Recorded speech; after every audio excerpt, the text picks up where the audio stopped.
It's a little bit like a detective story. When you get closer and closer to solving it and finding out what the answer is, you become more and more excited and convinced that there is an answer and that you're going to get to it.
Travel stories came back and letters came back about this terrible, cataclysmic illness that was that was cutting swathes through the populations of other nations in other locations. And so there was a sense in which England, for instance, could watch it approaching them.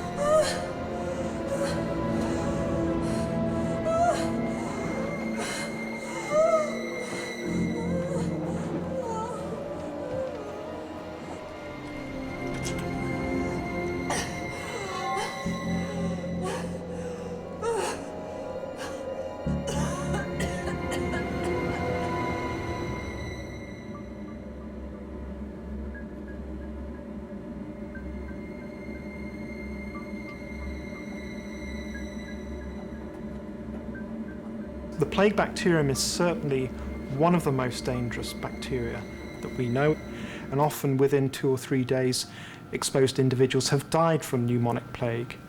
And the other problem is it carries a very high mortality rate. It's almost 100%. Almost everybody who catches pneumonic plague will die.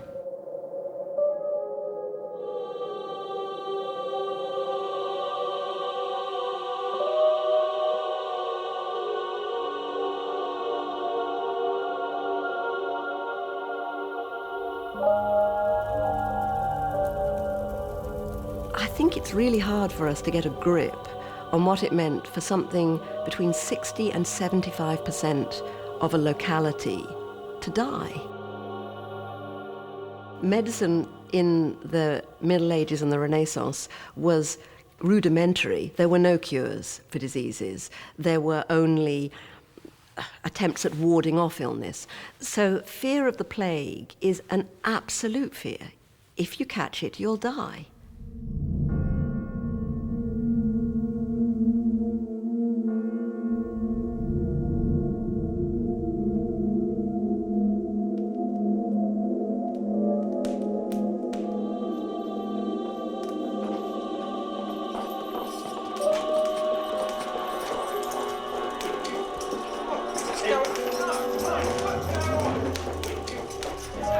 You would be locked up for 40 days with the rest of your family. Watchers would make sure you didn't escape, padlocks would be locked on, and if you needed it, nurses would be provided to tend to your cares, to offer the necessaries of human life. And this meant that the sick and the healthy were enclosed, sometimes in deeply fetid circumstances, for a long time.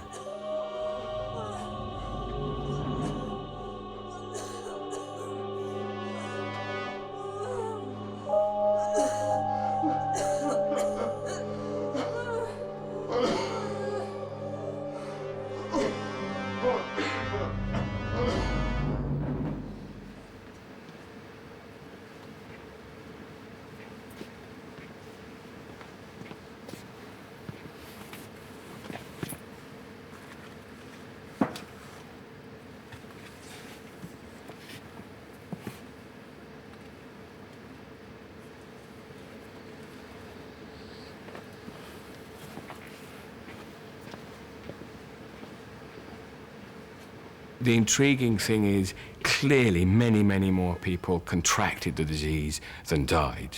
The images of London at a standstill, grass growing up through cobblestones, shows that there is widespread illness, if not widespread mortality immediately.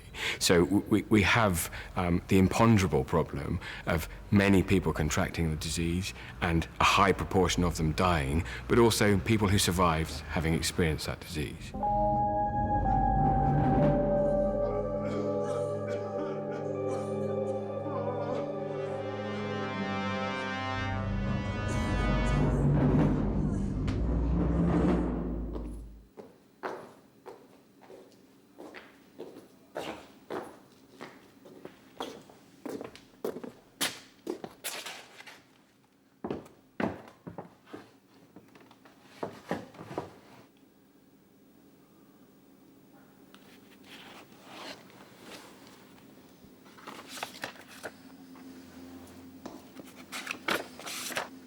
I think all scientists like to make important discoveries and like to learn new things. But I think the ones who really make the most critical advances are the ones who can't stand not to understand what happened.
In preparing it to lay it out, he's probably shaken.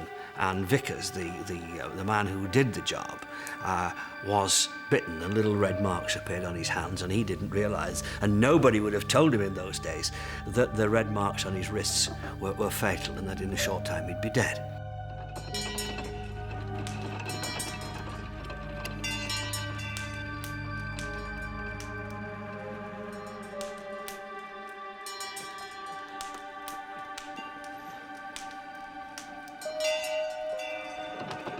Though, of course, there's no medical help in the village. There's no apothecary, there's no nursing assistance. The people were totally bewildered, and the only person, of course, who really they could turn to was their rector, and they called on him for help.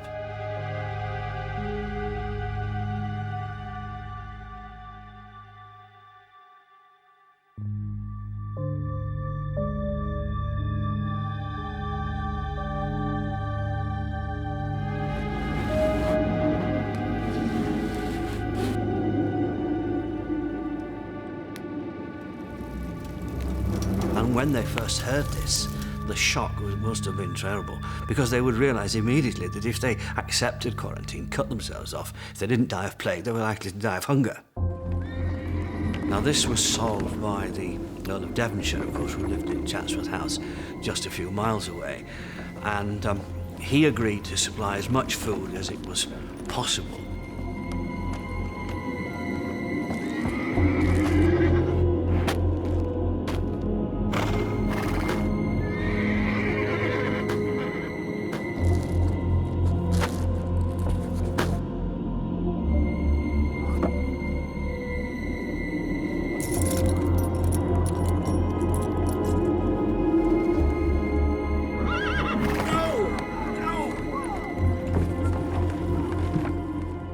And the irony of that is that, of course, that some of these poor devils that died with more food in their bellies than they'd ever had in so-called happier times.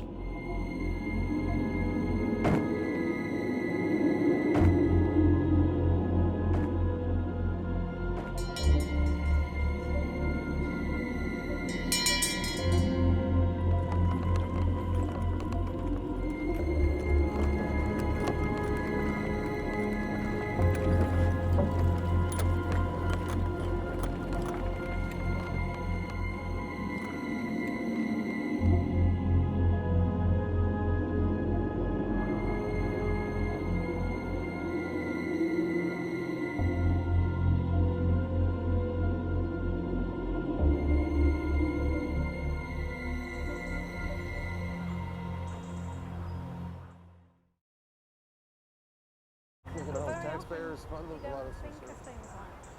So, like I say, at the point of ask, you're just happy to help.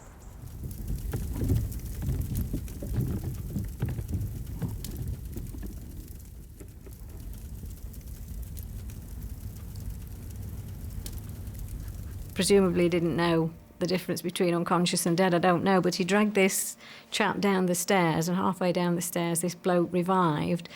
And when he got to the bottom, asked for a drink. And supposedly, you know, he was okay and he survives.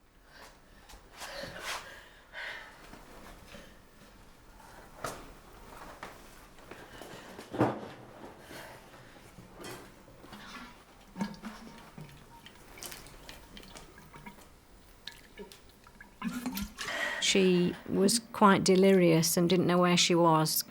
Saw this milk jug on the table and just drank this, what she thought was milk, and it was fat, bacon fat.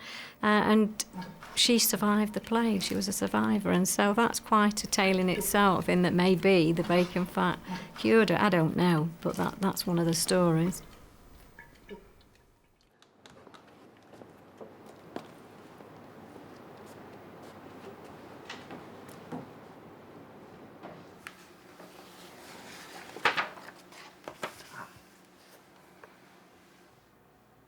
So we put it to the test, and we analysed the parish register, which starts in 1630, and we listed everybody who appeared to be alive in 1665. We deleted those who died in the plague, and then we searched the register for evidence of survivors. And we went as far as 1725, which was 60 years after the plague, and we found evidence of people marrying, people having further issue or of dying. And we picked out 433 survivors.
Anthrax is an infection that's transmitted from animals to man. It then produces a red lump, which is very itchy, and that red lump then graduates to becoming blisters, and the blisters coalesce together to produce an ulcer, and then on top of that there's a black scab, hence anthrax meaning black.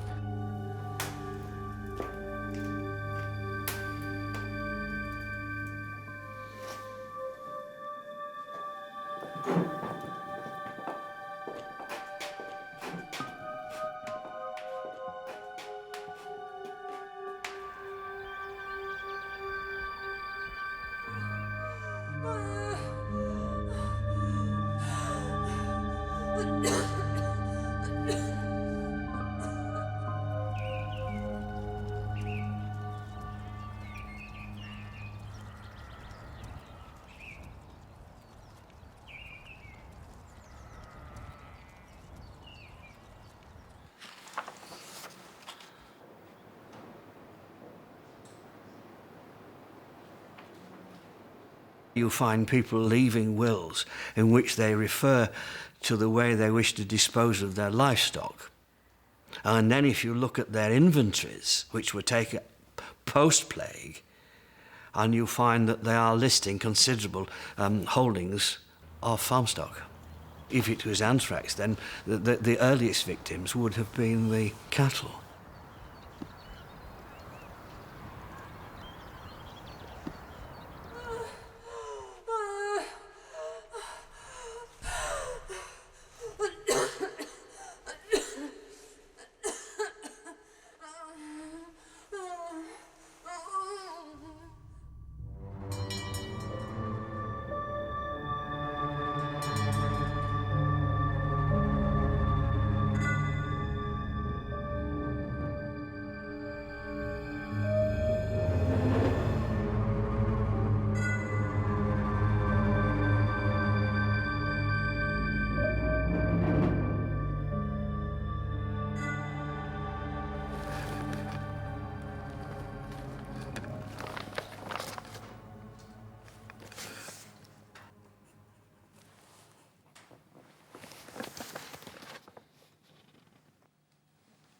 We did that by using various computer techniques, relational databases, linking taxation records that gave us quite a precise description of the wealth of individual households throughout London, and linking those to the burial registers.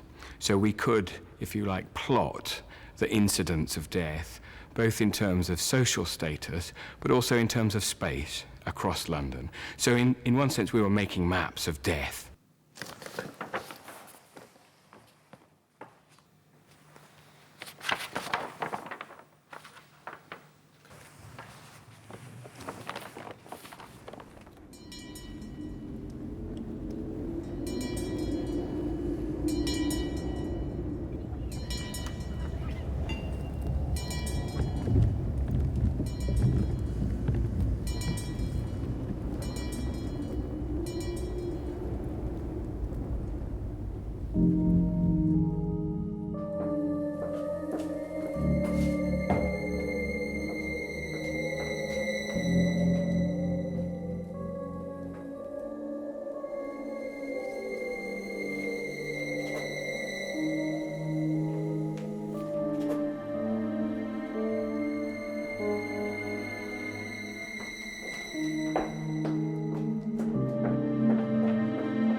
Why did some people contract the disease and some not?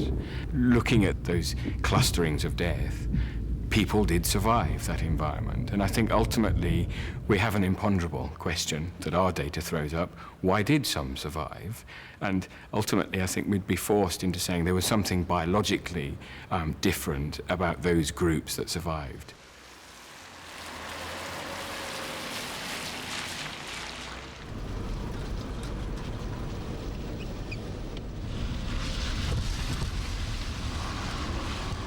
One of the things that is very common about studying infectious disease in large populations is that different people have different outcomes. Not everybody gets sick or not everybody dies, and every disease is a little bit different. And the explanation for that is often assumed to be nutrition or environment or native immunity. But today we're beginning to discover that more and more of the differences in response, particularly to infectious disease, has to do with the genes the individuals carry around with them.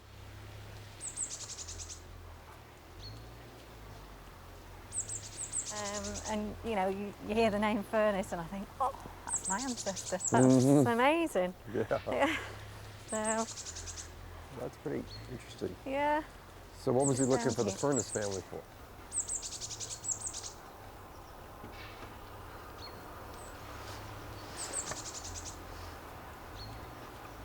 You know, most of the time I'm sitting at a desk writing reports or Oh, talking on the wonderful. telephone, so this is quite a treat to be able to come out and sort of meet some of you folks. And My maiden name is Harling, and my mum's name was Furness. So my ancestors are Furness family, and they're just over here. This is one of my ancestors. these are your great-grandparents here. That's right. There's the Hancock grave, Elizabeth Hancock and her husband Albert. And here are my direct ancestors, George Furness and his wife Emma. And I am a descendant of the Furness family. My mum was a Furness and my grandparents. So yeah, both of these are my family grave. Well, the Eyam population is a fascinating opportunity to look at really what is a natural history experiment to understand the interaction between plague and genetic resistance. Virtually everyone was exposed to the plague bacillus, and a very high fraction of them died as a consequence. The few survivors that emerged afterwards intermarried and left a legacy, if you will, of descendants. And by looking at their genes, we're wondering whether we can discover the gene that caused resistance to that plague.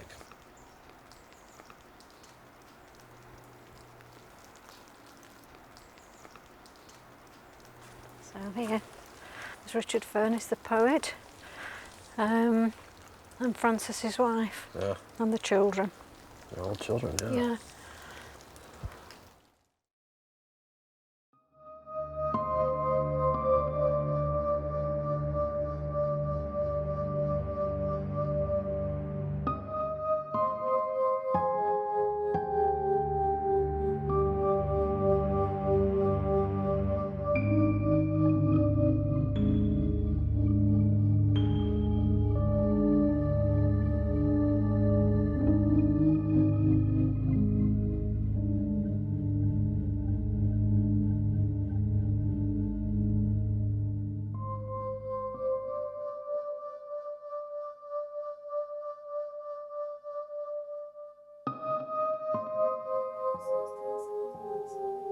And then 10-second volute stick.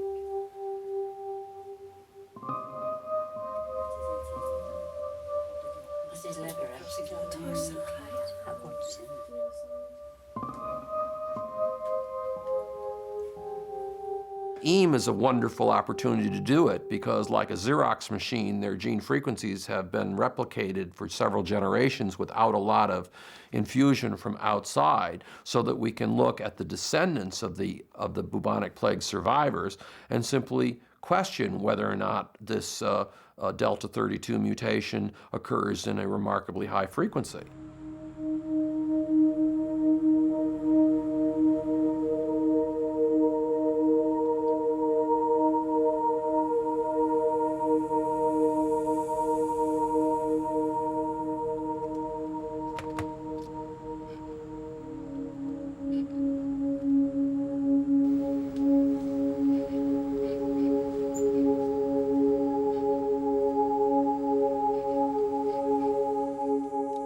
let's imagine that in fact the Delta 32 mutation does confer some resistance to the plague.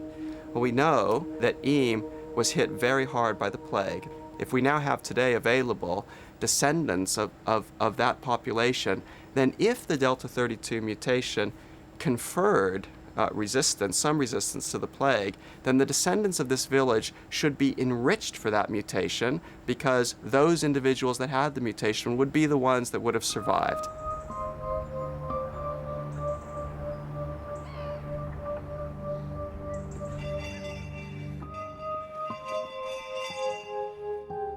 Puts us in a situation where we can... Well, what we're curious about is to see whether or not the record of the survivors of the plague has been handed down in your genes. Joan, you trace back here to the Blackwells. This is me here, and my mum and dad. It goes all the way back through the Barber family Yep. to the Blackwells, right the way through, and Thomas Barber married Hannah Blackwell, up to Robert Blackwell and Ruth Sellers, and right the way back to the survivors of the plague, Francis Blackwell and Margaret Blackwell.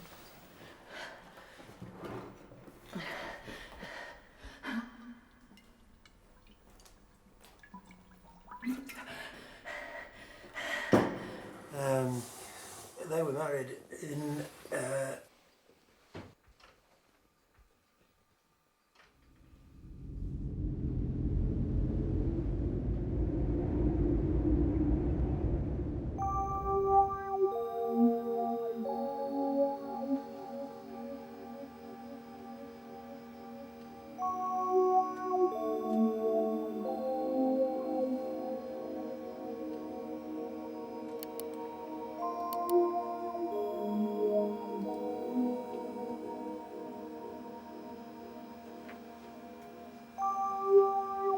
We know that for many microorganisms which cause disease, there's a very specific interaction between the microorganism and the host, a gateway that allows entry of the microorganism into host cells.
So these are the Eyam traces that you've got up here, and that's 190. So how this works is that we focus in on a particular part of the gene, and here you see an individual with 2 copies of the Delta 32 mutation, with 2 copies of the deletion mutation, and then that's the heterozygote.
when you get a trail that you pick up, you sniff at it like a bloodhound, and as you get closer and closer, you can almost taste the answer that's coming out. And when we began to unravel the secrets behind Delta 32, we became convinced that there was an answer, and I really wanted to be the person that was there when we find out what happened.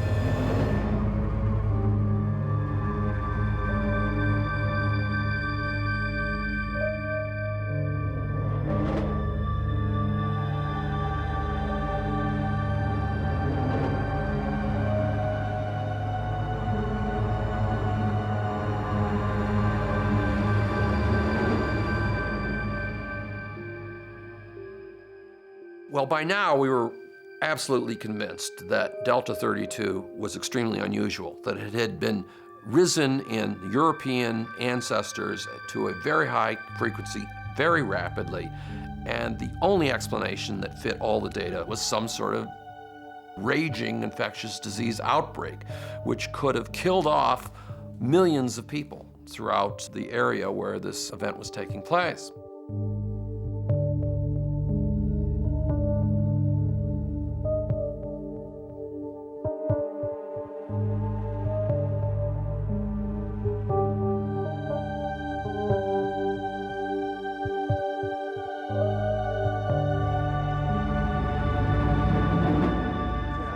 Write it down and just go ahead with it. And then, what about David Reich? Would he want to do it, or is he? I don't think he can. I mean, if he wants to, that's fine. Really interesting pattern. It's extremely high up north, about 15 or 16% in Finland and Sweden. So I think we might be able to get an estimate of the age if we look at nearby markers and essentially see the nature of the association between the mutation and variation at nearby sites. I think that'll work. I'm a little worried about the variance, but on the other hand, that would be that's going to give us some information. Proportionate to time, yeah. That's absolutely right. It's going to have a connection to time.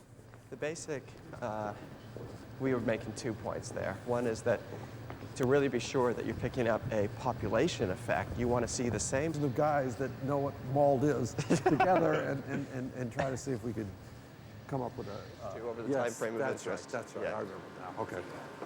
But that's kind of straightforward. I would like, yeah. Oh, it's an interesting idea. Isn't there a simple...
may be that individuals with one copy of Delta 32 actually postpone the onset of death. And in that meantime, the armament of the immune system, which has many different battalions, if you will, could be mounting an immune response sufficient to clear out the bacterium so that the individual actually survives rather than dies.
There were more gay people. There were more people because it was the baby boom generation, and we had more of an opportunity to express ourselves.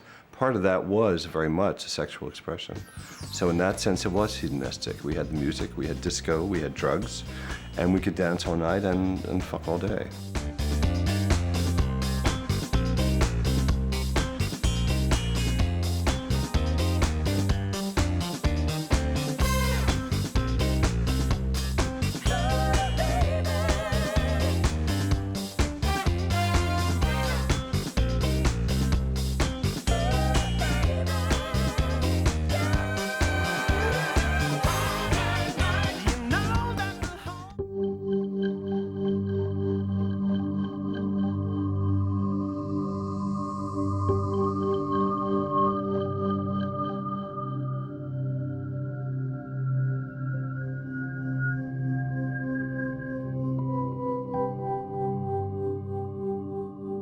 And it was an emotional nightmare because he was sick for 15 months and there was never a diagnosis.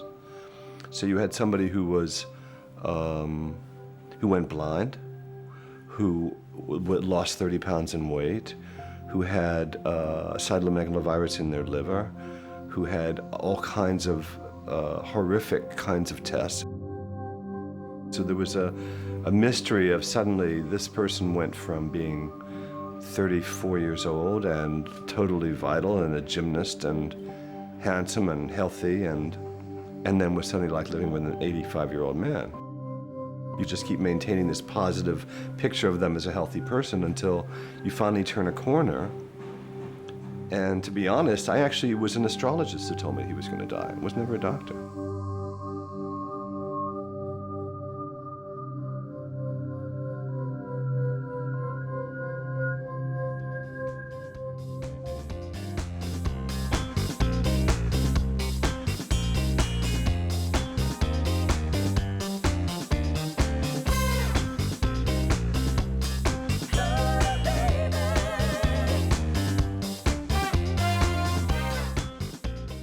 You can't really process that many people dying all the time. So if you're going to a funeral, you know, if somebody's dying every month or every year, there maybe I would have lost, over the course of that decade, I lost about 70 to 80 people. So you're talking about a lot of funerals and a lot of memorials, and there was really nobody left.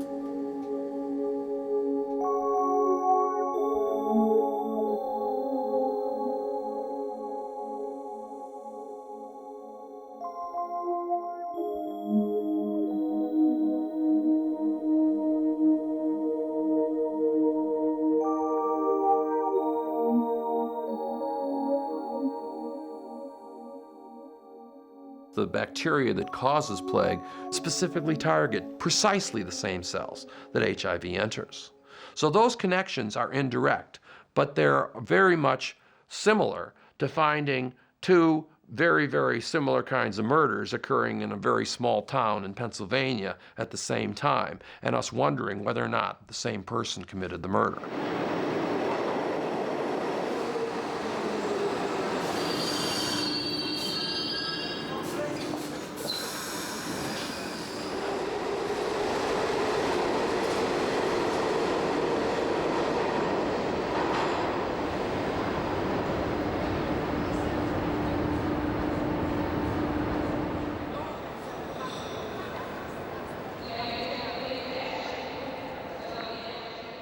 The only other experience you could find where all of your friends are dying around you of the same age would be if you were in the war and your platoon is wiped out. The thought was that I would eventually get AIDS and die.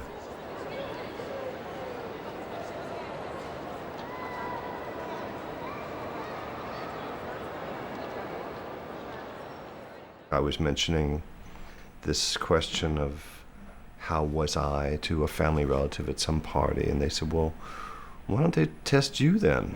They study other children when you find that everybody in the family has a disease and this one child doesn't get the disease. Why don't they study that child? Why aren't they doing that with you? And I thought, gee, that makes sense. Why aren't they studying me? So it just sort of inspired me to make another round of phone calls to doctors and see if there were any trials out there. And there weren't. I really did a lot of phone work. There weren't any trials because there are numbers you can call HIV trial. There was nobody studying HIV negative men. And so until I found Bill Paxton.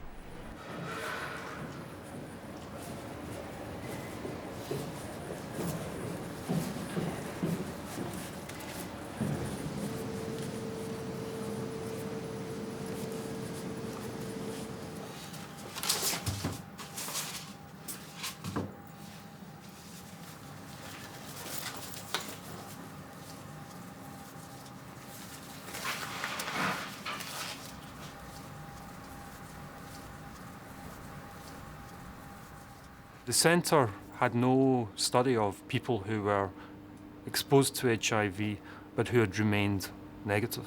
Being in New York, you knew those people were there. I mean, you met those people.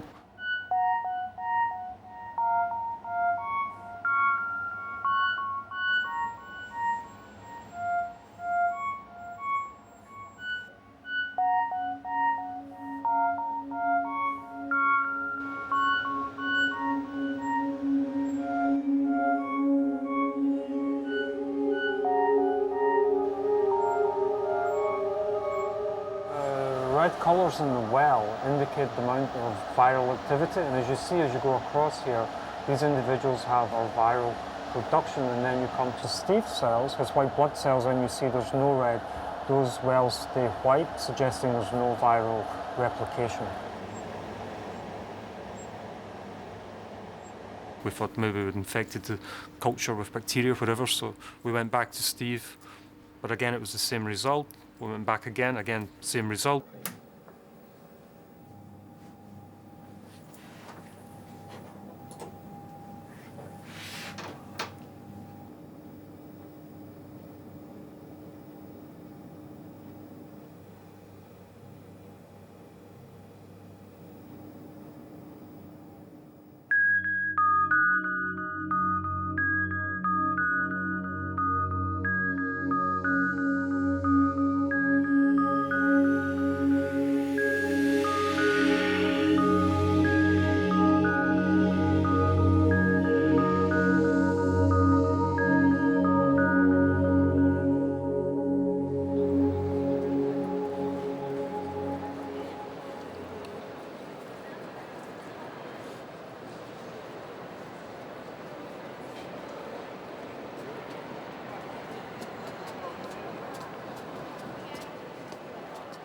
I took it in a very cautious manner, but it was also very exciting to be able to tell my family I may never be able to catch AIDS. That was like the first reaction, I think, for myself. Really to tell my nieces and nephews and my sisters that they would not have to go through what I saw so many other families go through. I think that was the greatest bonus.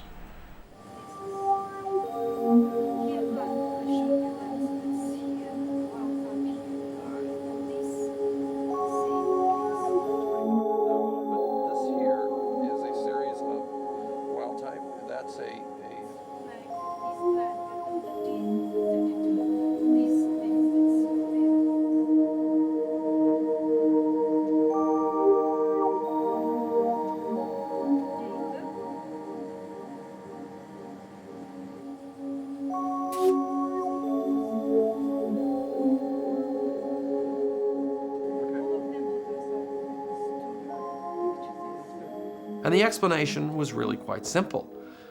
These people did not have the entry portal for HIV to get in, and therefore, even if they were exposed over and over, they did not become infected. And this was the first genetic restriction that had been discovered against an infectious disease in humans, and it was a whopper.